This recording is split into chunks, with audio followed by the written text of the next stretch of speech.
पानी नहीं, वो नबी हमारा है।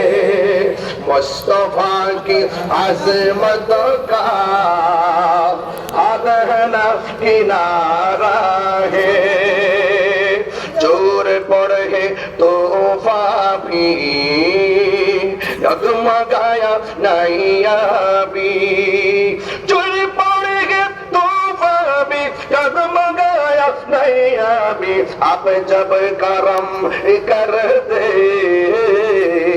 या रसूल अल्लाह या हबीब अल्लाह या रसूल अल्लाह।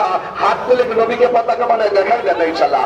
या रसूल अल्लाह या हबीब अल्लाह या रसूल अल्लाह या हबीब अल्लाह। आप जब करम कर दे तो सामने किनारा है, तो सामने किनारा है। जिसका कोई सानी नहीं, वो नबी हमारा है। अल्लाहु আকবার বলেন না। আমার নবীর সঙ্গে কোনো তুলনা আছে? এই জন্য আজকের তাফসীরুল কুরআন মাহফিল হয়। মাহফিল হোক নবীময়, প্রেমময় এবং শান্তিময়। কথা বলেন ঠিক কিনা? আপনাদের সবার কাছে দোয়া আছে।